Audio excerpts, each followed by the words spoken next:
In our last video, we stopped by this place right here. This is the Grand Bunker that we talked about when we were walking the Sword Beach area just here. Well, today we are back because what we briefly mentioned in that video is that the Grand Bunker here has now been turned into a museum, the Museum of the Atlantic Wall. And today we're going to go take a look inside and see what we can see. They have things here from the area and from the landings here at Sword Beach. It should be a really interesting one. Let's go have a look.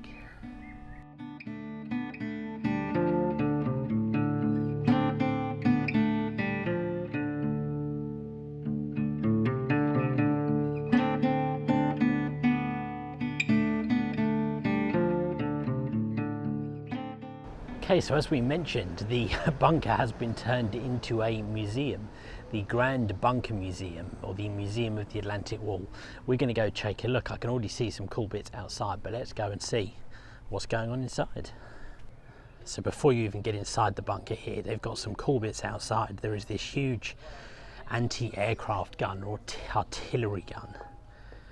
Now, I'm not an expert when it comes to artillery guns, but there is a handy information panel here that tells me this was an anti-aircraft gun. Wow. So when you first come down the steps here, one of the first things you see, we've seen this a lot when we've been looking at bunkers, is the defensive positions they had to guard the entrances. So here is a machine gun position, which would have been covering this entrance here. And then ahead of us down this door, we can see another one too, looking straight back at us. So you come down the steps here, and one of the first things you see is they've got all of these shoulder badges and insignias, things like the commandos that we've talked about recently. And we have the Royal Northumberland Fusiliers and the Middlesex Regiment. Wow. So just come around the other side. This is that same machine gun position that's looking out, guarding the doorway. Now where we actually are here is the room that contains the filters and pumps that control the ventilation inside a structure like this. You can imagine, the air in here would not have been great, and so these were used for ventilation and filters. Now this is interesting. So where you would have come in here, they've got this kind of depiction of the guys blowing a charge on the door. And that's exactly what happened. So this huge steel door here, they had to take an explosive charge to it, and you can see exactly where that was happened, and the door of the bunker was blown inwards in this direction in order to access the bunker. Even then, there were more steel doors and of course stairs to a higher level. So on the display here, they have a machine gun and a German helmet. Now we're actually on the lower level, and this museum covers all the levels of the bunker, so let's go upstairs.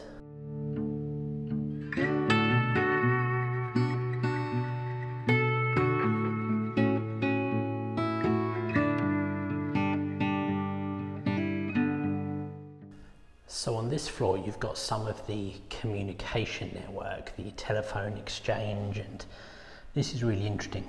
This would be kind of like the old switchboard where you would plug the cord into the line you needed and you could make the phone call. And the thing that's pretty terrifying in here is look at this psychopath they have employed to be in charge of comms.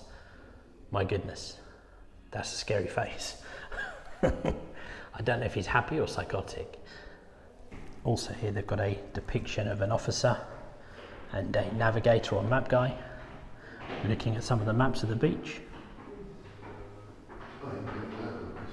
So as we talked about in our previous video, the number 4 commando landed just near here, and they have a guy set up to look just like one of the commandos. Really interesting.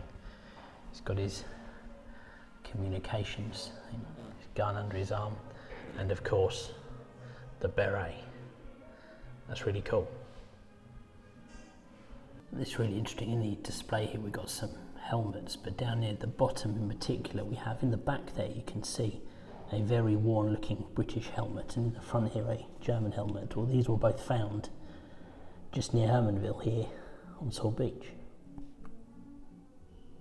So this is really interesting. One of the things they have here that fascinated me was this was one of the first methods used for communications, and so the French intelligence services could communicate with the English. So these parachute containers, or pigeon containers, were parachuted in with the relevant pigeon rings and messages, so their messages could be attached to the pigeon, and of course the pigeon, the homing pigeon, would then fly back delivering the message.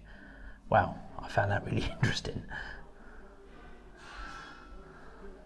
Now what's interesting is every floor has these big steel doors, so you can imagine even when the actual bunker was breached, you still would be fighting kind of floor by floor here, unless of course the guys inside surrendered. Now this is quite interesting. Here you've got some of the accommodation and the bunks. Now it's worth noting that these men didn't live in the bunkers here. They would have spent some time sleeping if they were on watch and on shift. They probably took turns to sleep, but they would have been billeted in nearby houses and other accommodation. But if they did have to sleep, that would have happened right here. They've also got down here the kind of medical bay, which is interesting. A few more bunks and a guy doing his best work. A little bit of medical treatment going on here on the, I think we're kind of the middle floor here of the bunker. But right, let's carry on a little bit higher up.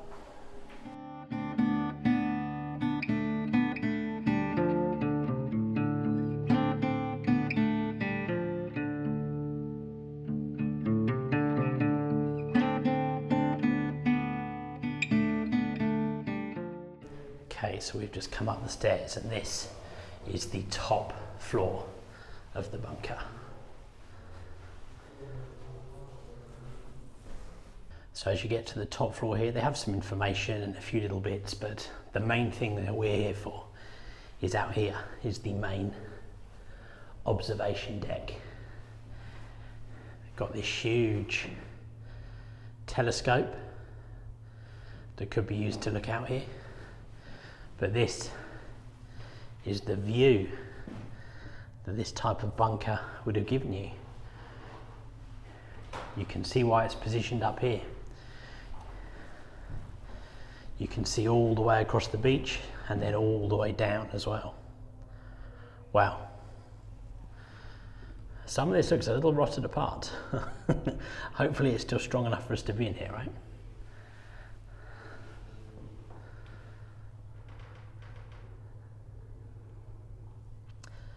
So you can see why a bunker like this would be so useful with the view that they would have, and the gun battery that it was commanding was positioned down here in front of us, and so you really could see the view that those guns would have had, and of course the observation deck. This would have had to be able to direct those guns from here.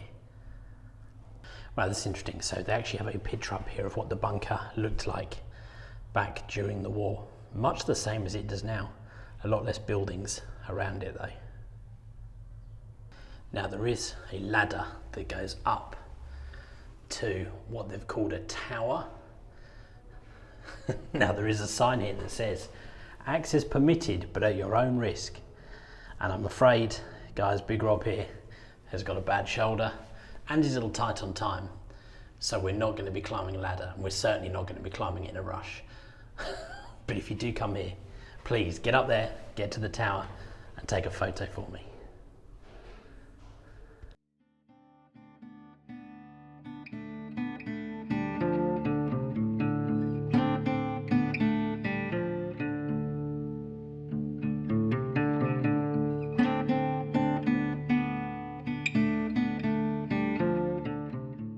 Now also at the front here they have this landing craft, LCM landing craft, and this one has been restored.